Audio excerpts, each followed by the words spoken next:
Paramashivoham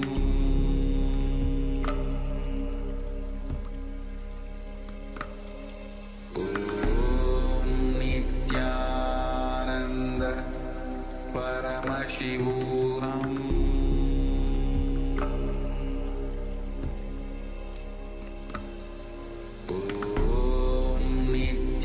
Nithyananda Paramashivoham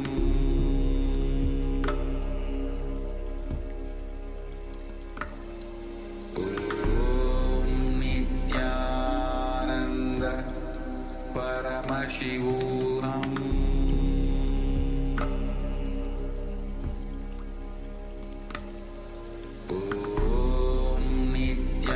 Nithyananda Paramashivoham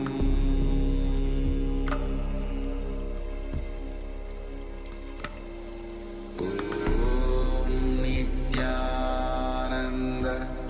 Paramashivoham Nithyananda Paramashivoham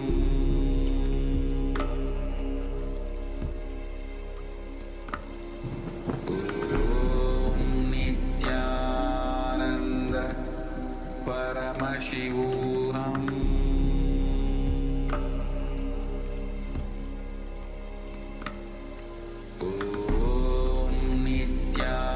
Nithyananda Paramashivoham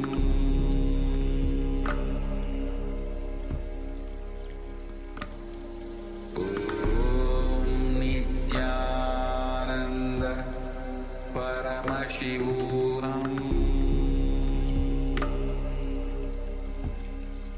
Paramashivoham Nithyananda Paramashivoham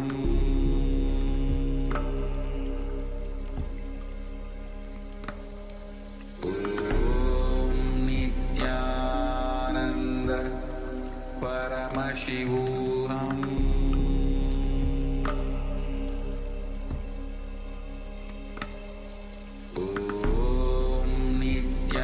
Nithyananda Paramashivoham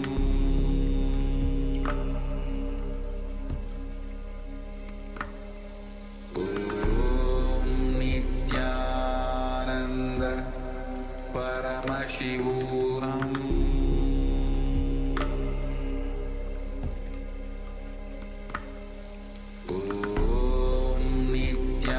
Nithyananda Paramashivoham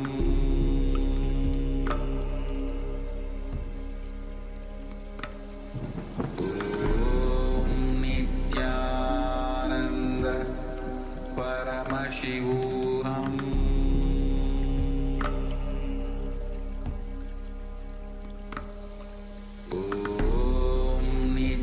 Nithyananda Paramashivoham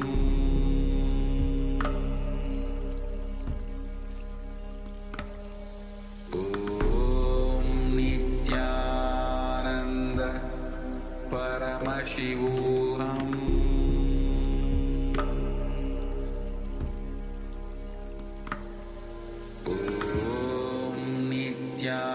Nithyananda Paramashivoham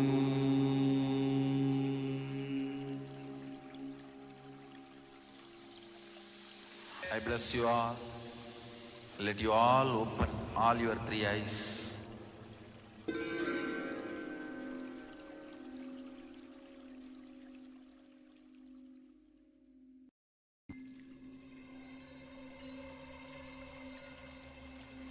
I welcome you all with my love and respect. Let you all open all your three eyes. Nithyananda Paramashivoham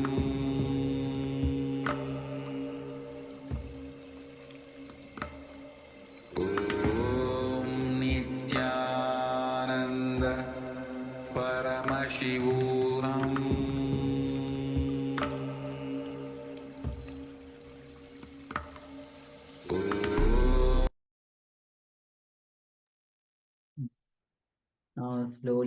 very slowly. You can remove your eye bands, you can open your eyes, and let's take a moment to share what was revealed to you through the power of third eye. So please go ahead, take a moment and share.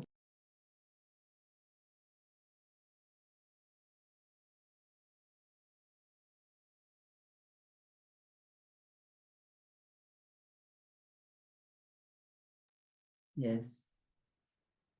Take a moment and please share. And requesting all the participants on the YouTube as well. You can also start engaging. You can put your revelations in the YouTube chat.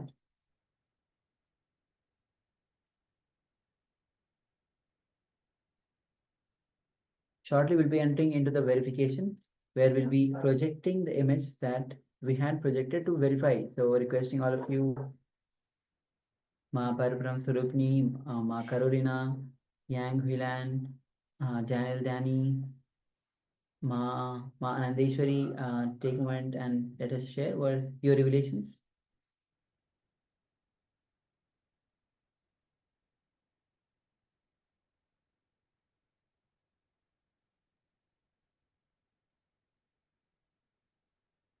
Yes, and don't feel obliged, don't feel, it should be comfortable. So it should be from your connection to the divine.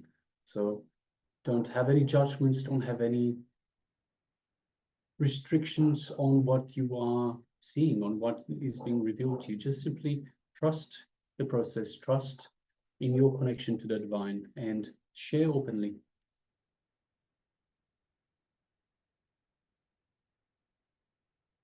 Yes, understand anything that is revealed, do not hesitate to share. That is the first thing. And second thing is sharing yourself. Swami says the moment you share, any clicks that you have, any understanding that you have, even during the power manifestation, the more and more you share, it becomes part of you. And not only that, you are enriching others, because when you are sharing, you are enriching others. And as Swami says, there is no others. So when you enrich others, you enrich yourself.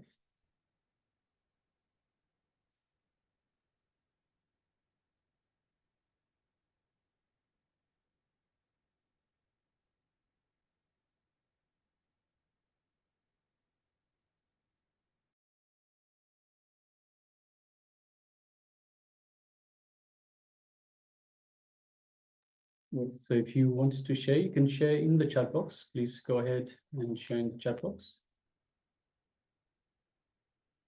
Danny, did you have a question? If you have a question, please, by all means, anytime you have a question, just let us know in the chat box and we'll address it as soon as we get to it, as soon as possible. Even any participants on the YouTube have any questions, we are here to help you in any ways, whether it's power manifestation, whether the internalization exercise, whether powerful cognitions, as Anjeni is revealing. Do not hesitate to ask if you have any questions. All right. So if you're still sharing, continue to share. Meanwhile, let's enter into the verification. We'll be projecting the image. Yes, so we are already projecting the image. You can see a city, the city skyline. This is Kuala Lumpur. So you can see the different tall buildings, the skyline of Kuala Lumpur. You can see a little bit of a park just below. You can see some water body in the park. You can see lots of bright lights. You can see different colors in the sky as well. So we can see yellow, we can see purple and red and blue, light blue. We can see the clouds as well. So there's lots of colors in the image itself. Pretty much every color that we have available is in this image. So yes, beautiful image of the city. And it's just filled with colors, whether the cloud itself. So yes, if you haven't seen anything even related to colors of the object, the city, even Kuala Lumpur, anything, so congratulate yourself, have successfully manifested. All right. So with this, we'll be entering into the next session, which is going to be on the pranic layer. Understanding that Pranic layer is where all our desires are stored. Any desires that you have, be sure it's related with the pranic layer where all your desires are stored. So we'll be entering into the intra-nation exercise. And first of all, write down all your desires. All means all. So we'll be taking a few minutes to write down all your desires.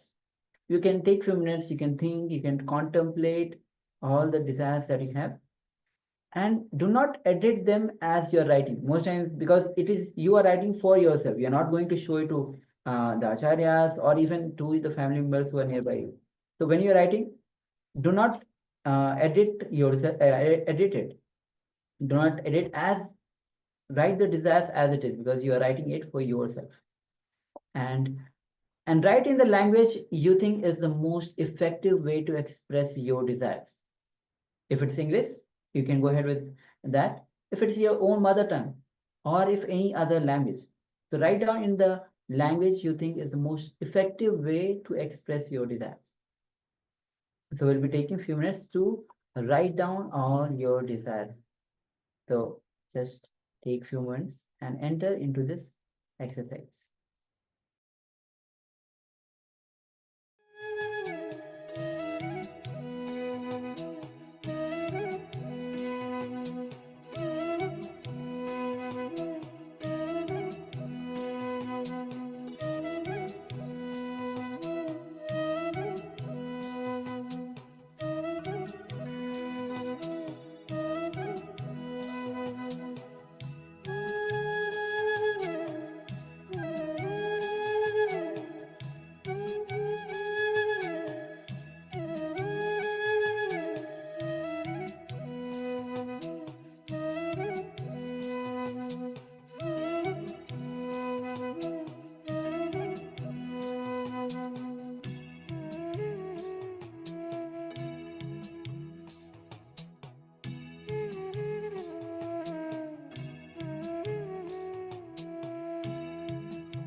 Yes, we can classify desires into 4 types. So understand there are 4 different types of desires. Desires to do with sensual pleasures, desires to do with name and fame, desires to do with material possessions, and lastly, desires that are of spiritual experiences, of a spiritual nature.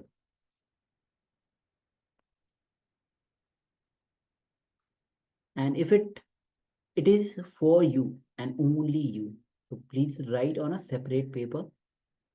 When you have finished writing, go through your desires.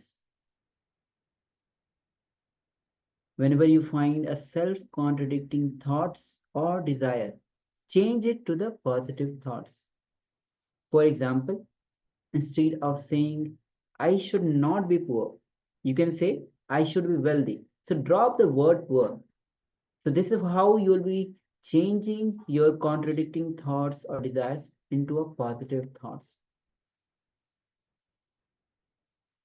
Because every time you use the word poor, you are empowering it along with the words I should not be. So change the sentence to corresponding positive statement I should be wealthy.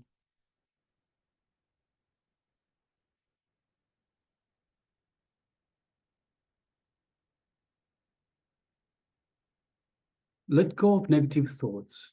You can follow this small technique to get rid of the negative words in your system. Talk to yourself, especially in the mornings and just before going to bed. Express all your thoughts only through positive words. Use that time to go deep into your system and spread only positive words and thoughts. So this is first thing in the morning and last thing before you go to bed. Then your whole mental setup will change to a highly positive one. This very change will cause things, miracles to happen for you.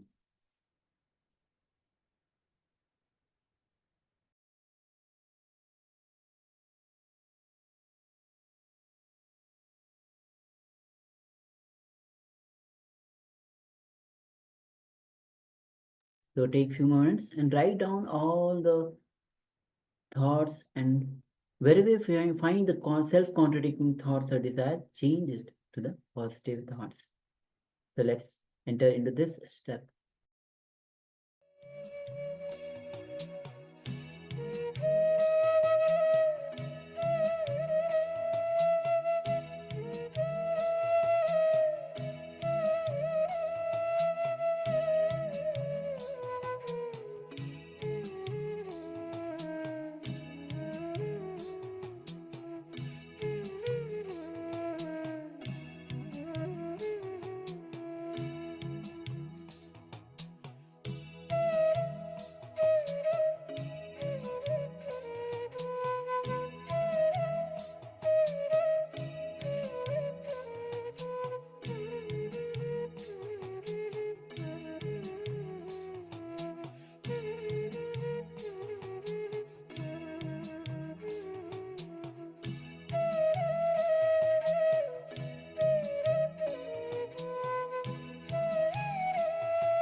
slowly, very slowly, you can relax from this pranic layer. Understand? It is all our desires are stored in the pranic layer. So wherever you have the contradicting thoughts or desires, when you change it to the positive thoughts, simply you will not have any contradictions, and simply you will be able to manifest what you want. All right, so with this, we'll be jumping on to the next layer, which is the mental layer. So we already covered the physical layer, the pranic layer. Next, we'll be jumping to the mental layer. Yes. And understand that Swamiji has beautifully shared with us, reliving is relieving. So the best way to get rid of your guilt is to relive it. So let us start by writing it all down. So first of all, we'll be writing down the guilt, all the guilts that we have. Make a list. So you will require a pen and paper for this meditation exercise. So write it all down. Requesting everyone to please gather a pen and paper and write down all of your guilts. So, Ma Anandeshwari, Ma Yangui Lan, Ma Yuan Yuan Kai Wen, yes, Ma Anandeshwari. So we request everyone to write down all of their guilts. Identify all the guilts that you have and write these all down. So we'll be using these for this meditation. Yes. Actually, Swami says that only when you write down, it comes into your awareness, whether it is your desires, your guilts. When you write down, you'll be aware of your guilts. You'll be aware of your desires. So writing down is a very important step so that you become aware of the guilts as we are entering into this, the mental layer. So please take a moment and write down. Then we'll be moving to the next layer, because only when you are aware of the guilts, you'll be intensely working for it, as we'll be entering into the meditation. Only when it comes to your awareness, you realize, because it is not others' guilt, it is your guilt. You will know why it is important to go beyond the guilts. So, yes. Yeah, so we're writing it down and we are reliving to relieve. It's important you don't console yourself as your guilt surfaces. So don't console yourself and say, yes, it's okay. Everyone has these and so forth. So as your guilt surfaces, one incident after another, do not console yourself. Sit instead in meditative mood. Relive all the wounds that you are carrying. So all the guilts that are coming up, relive every single one of them. So close your eyes and enter into the guilt. Relive all guilts, each one by one. So that's why we write it down. So we have a full list of the guilts. We will relive all of them one by one. And write it down in as much detail as possible, as detailed a way as you can. So let us start writing.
Now first slowly, very slowly and consciously feel that your head is being pressed inside your head.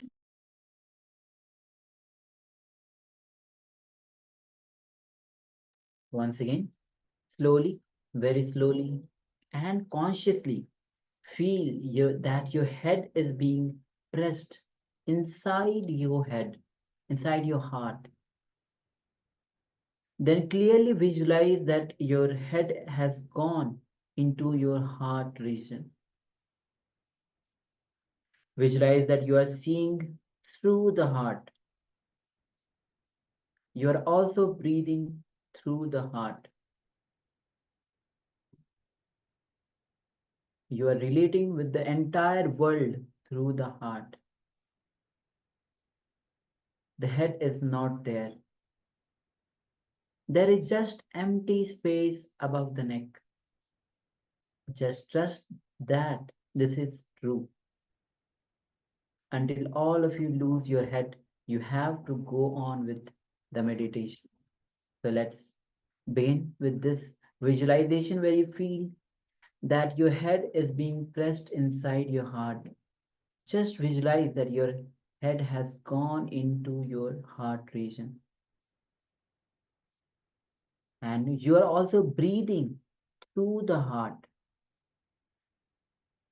And you are relating the entire world through the heart.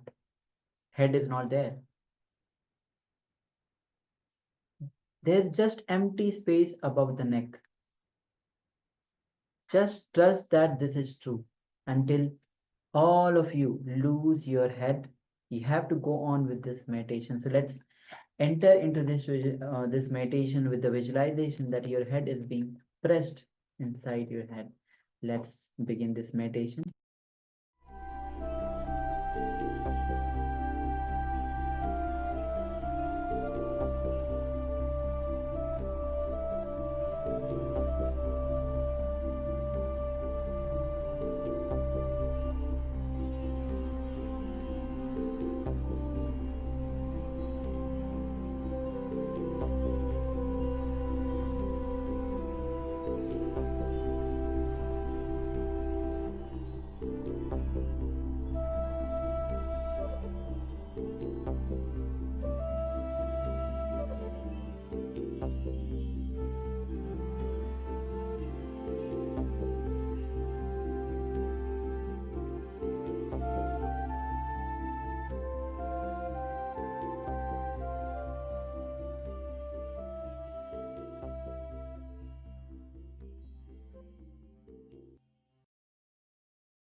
Now, feel that you are breathing from the heart.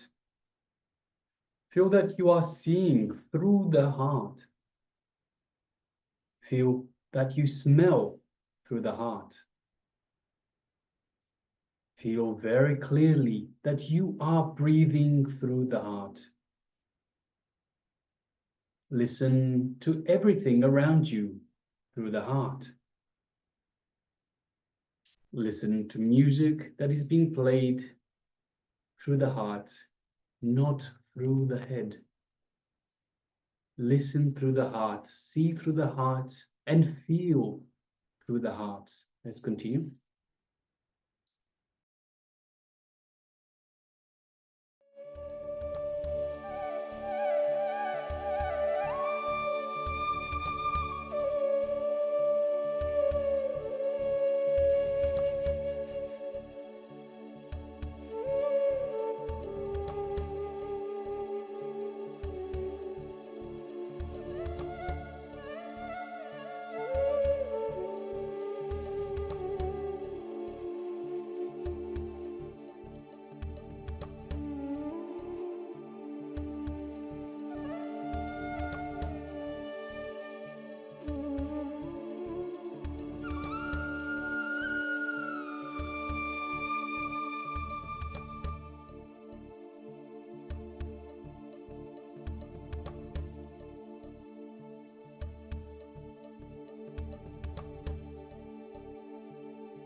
Now, just stand up. Have the consciousness centered on the heart and let your movement be as slow as possible. Remember that you are moving from the heart. Your center is from the heart, not from the head. Again and again, forget the heart. Move from the heart. Move as slowly as possible, but from the heart. Remember, you are a headless being. Move only from the heart. You are a headless being moving.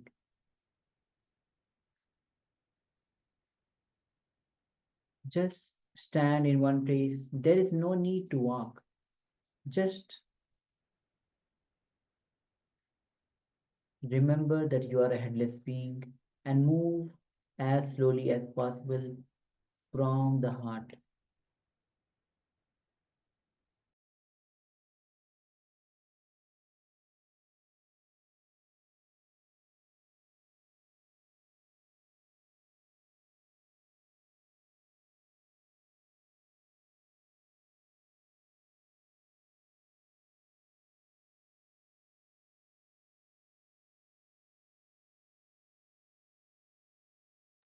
Now stand in one place. There is no need to walk. Just wherever you are, increase the speed slowly and very slowly. Remember that you are moving from the heart, not the head. Forget your head. You are a headless being moving. Let's enter into this step of the meditation.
Slowly, very slowly, relax and do not talk to each other.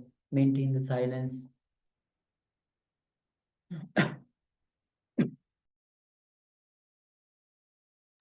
Do not talk to anybody. Just maintain the silence so that this process is not disturbed. Take few moments and just be silent. Do not move. Do not talk to anybody.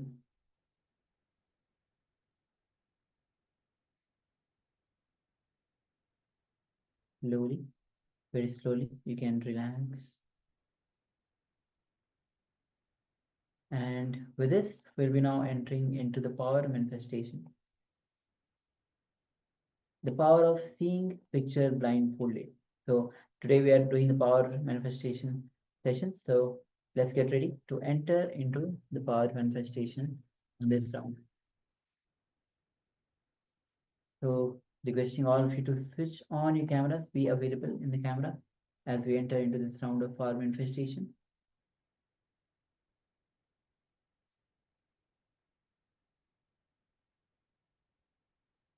Yes, so you please go ahead and now cover your eyes with the blindfold. And as we enter into this round of power manifestation, seeing picture blindfolded. So with Acharyas will be projecting you the image on your screen, and through the power of third eye, see what is being revealed to you. So let's get ready. You can sit with your head, neck, spine in a straight line.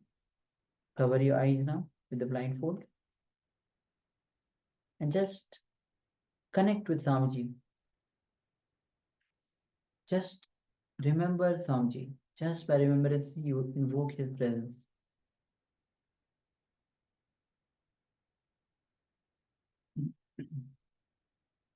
Now, gently bring your awareness to the third eye.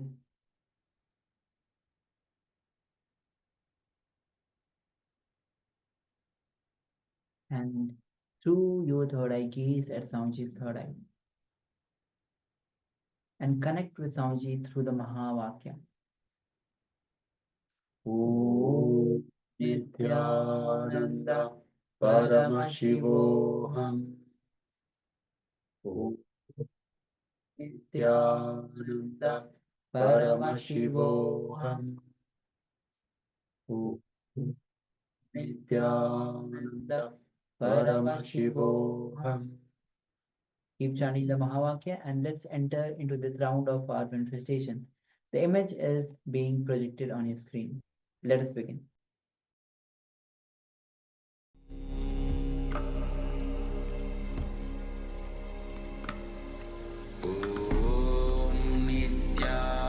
Nithyananda Paramashivoham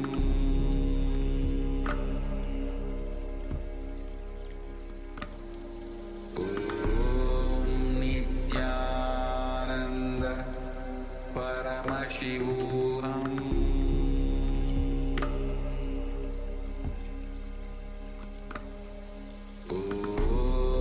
Nithyananda Paramashivoham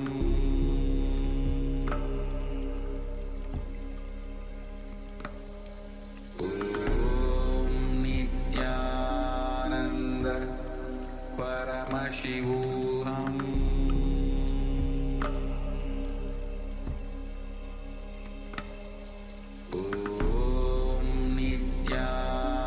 Nithyananda Paramashivoham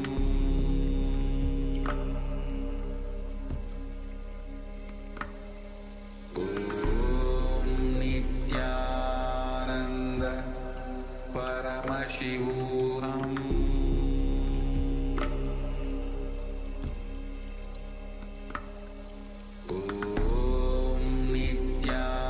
Nithyananda Paramashivoham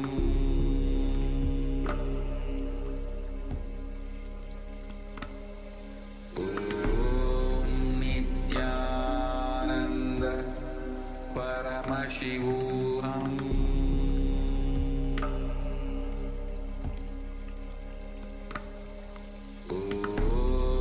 Nithyananda